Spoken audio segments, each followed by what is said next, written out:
खमागनी, welcome to kaleidoscope of life. आज हम आपको एक ऐसे व्रत के बारे में बताएंगे जो ना सिर्फ राजस्थान में बल्कि राजस्थान के बाहर भी काफी प्रचलन में है। तो यह व्रत कहलाता है दशा माता का व्रत, जिसे कई जगह पर संपदा माता का व्रत भी कहा जाता है। यह व्रत शादी के बाद ही किया जाता है। तो इस वीडियो में हम देंगे आपको दशा माता के व्रत करने की पूरी जानकारी। इसे चैत्र मास की कृष्ण पक्ष की दशमी के दिन भी किया जाता है। कुछ लोग इस व्रत को होली से शुरू करके दशमी तक रोज करते हैं और कुछ लोग इसे होली के 10वें दिन भी करते हैं। अगर वीडियो पसंद आए तो इसे शेयर और हमारे चैनल को सब्सक्राइब करना ना भूलें। जैसा कि आपको नाम से ही पता चल गया होगा कि दशा माता का व्रत किया जाता है घर की दशा ठीक रहे उसके लिए। इस व्रत में पहना जाता है एक डोरा, जिसे दशा माता की पूजा करके गले में पहना जाता है। तो चलिए अब हम शुरू करते हैं इस व्रत की पूजा विधि। सबसे पहले लिया जाता है एक पाटा या चौकी, जिसे धोकर उस पर काली मिट्टी का लेप करके एक 10 कोनों की आकृति बनाई जाती है। पीपल के पेड़ का भी काफ़ी महत्व बताया गया है इस व्रत में। पीपल के पेड़ की पूजा करके दशा माता का पुराना डोरा उतारकर इसकी जड़ में डाला जाता है। इस व्रत में बहुत सी कहानियाँ सुनी जाती है। कुछ लोग 10 कहानियाँ भी सुनते हैं, कुछ लोग कम भी सुनते हैं। इस व्रत की सबसे महत्वपूर्ण कहानी है राजा नल और दमयंती की कहानी। मैं आपको यह बुक रिकमेंड करती हूँ, जिसका नाम है 12 महीनों के सरस्वती व्रत त्योहार और कहानियाँ, जो लिखी गई है अनुराधा भंसाली के द्वारा। यह आपको किसी भी पब्लिकेशन हाउस में मिल जाएगी या फिर आप चाहें तो इसे अमेज़ॉन से भी खरीद सकते हैं। लिंक आपको मैं डिस्क्रिप्शन बॉक्स में दे दूँगी। इस किताब में आपको लगभग सभी व्रत और त्योहारों से रिलेटेड पौराणिक कहानियाँ मिल जाएंगी। इस व्रत के लिए हमें चाहिए होगा कुमकुम, अक्षत, मोली, हल्दी, काजल, मेहंदी और होलिका दहन के वक्त दिखाई गई कच्चे सूत की कुकड़ी और हल्दी की गांठ। और हमें चाहिए होंगे 10 जगह 10 दूब के पत्ते और 10 जगह 10-10 गेहूं के दाने और 1-1 रुपए के 10 सिक्के।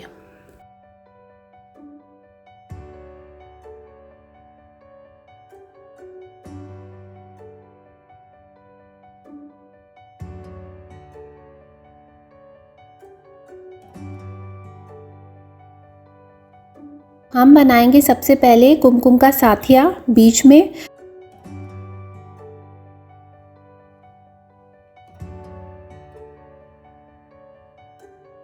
और 10 कोनों पर लगाएंगे कुमकुम की 10 बिंदियां।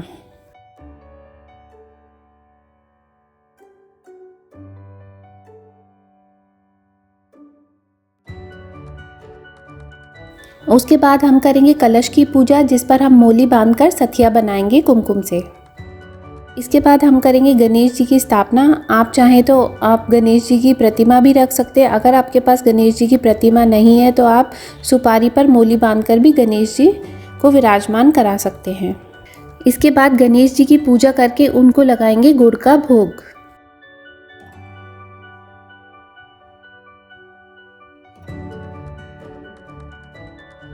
जैसे हमने कुमकुम की 10 कोनों पे बिंदी लगाई, वैसे ही अब हम काजल की, मेहंदी की और हल्दी की भी 10 कोनों पर बिंदी लगाएंगे।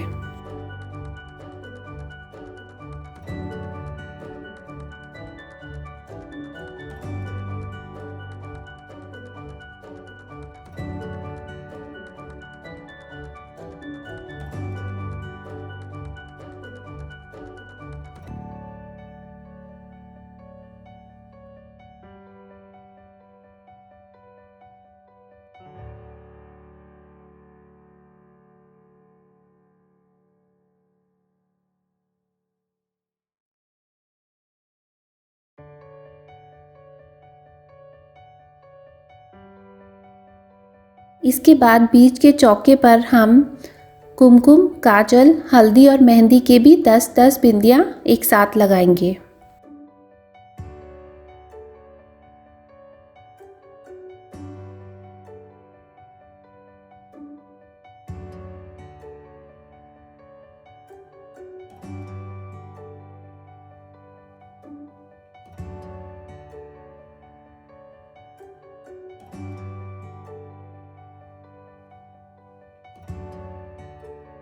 इसके बाद सभी 10 कोनों पे रखे जाएंगे धूप, गेहूं और 1-1 रुपए का सिक्का।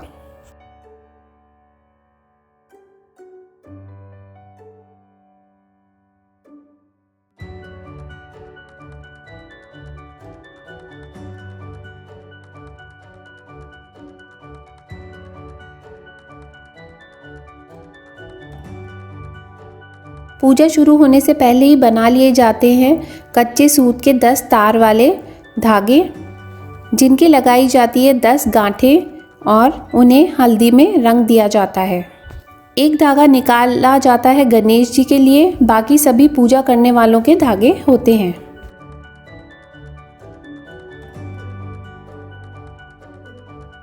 इन धागों को रख दिया जाता है गणेश जी के पास। अगर किसी कारणवश आप ये धागा घर पर नहीं बना पाते तो आप ऐसा धागा गोविंद देव जी के मंदिर से भी ले सकते हैं, जयपुर से, जो बने बनाए होते हैं और उन्हें होली की झलक दिखाई हुई होती है।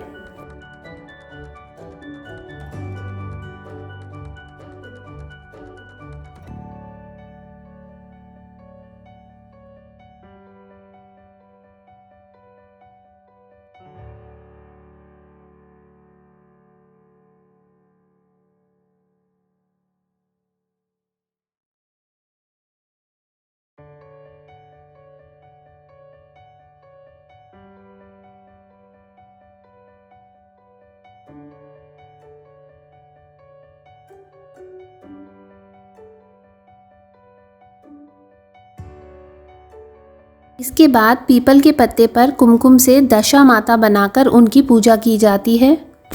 अगर आपके पास पीपल का पेड़ ना हो तो आप गमले में एक पीपल की डाली लगाकर भी यह पूजा कर सकते हैं।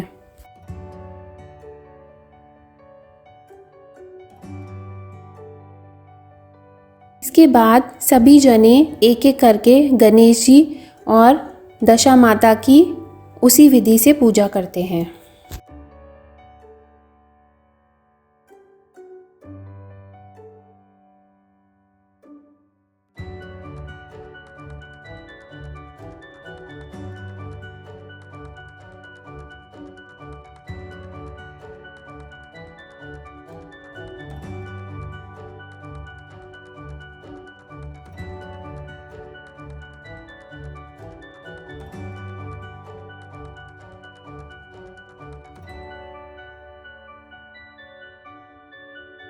इसके बाद सभी जने अपने कुमकुम की बिंदी लगाकर और आंखें जो कि गेहूं के दाने होते हैं उन्हें हाथ में लेकर सुनते हैं नल दमयंती की कहानी और शिव पार्वती की कहानी।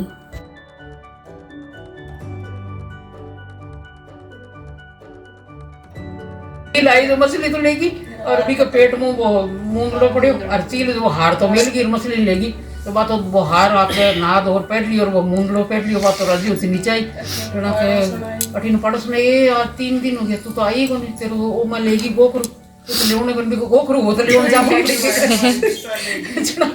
गोखरू दियो तो मन तो दस मत टूटे भावड़े हाथ जोड़ो भगवान शंकर भगवान पार्वती जी ने बामण का मेहर मार दिया हो गया दस माता ऐसी टूटी भी ना तो जो सब कोई न टूट तो कहता सुनता होगा बड़ा दे जी कहीं करो बादशाह ने माइन बांध दिया इनकी आंख देसी दिखाने और कीड़ी ने जो डब्बी में बंद कर दी क्या अब की इनकी आंख पूछे सूरज भगवान शाम को फुरफुर आएगा महाराज पूरी आएगा मतलब हाँ कीड़ी निकलना हाथी ने मन करना पूरी राणा देवी भागेगा का बादशाह तक गया तो बादशाह तो रही धूप खा रही भगवान की कृपा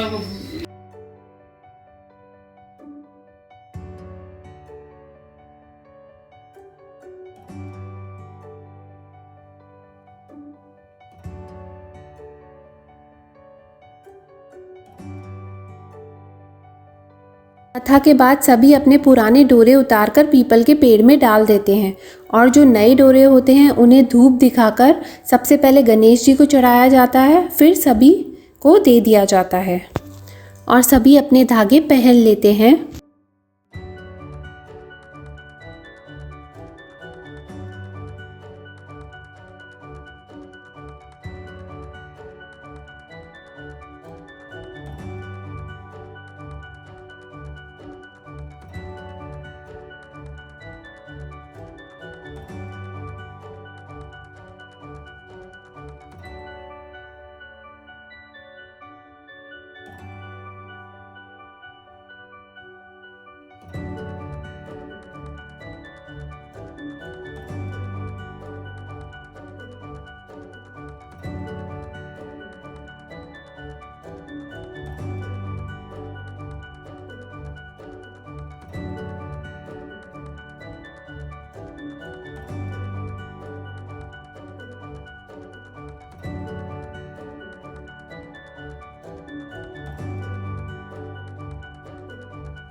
चांदी की अंगूठी और आंखें लेकर कलश के जल से सूरज देवता को अर्घ दी जाती है।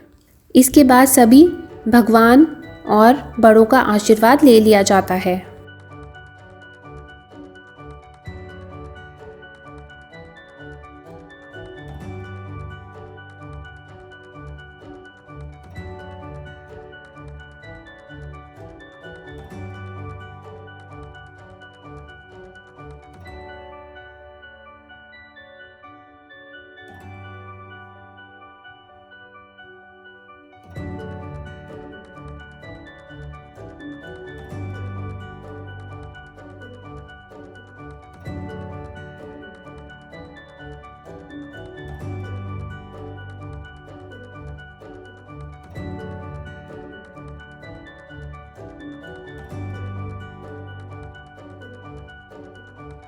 अगर आपके घर में सुआ या सूतक में से कुछ भी लगता है तो आपको यह धागा बदलना पड़ता है और ऐसे ही होती है यह पूजा संपन्न।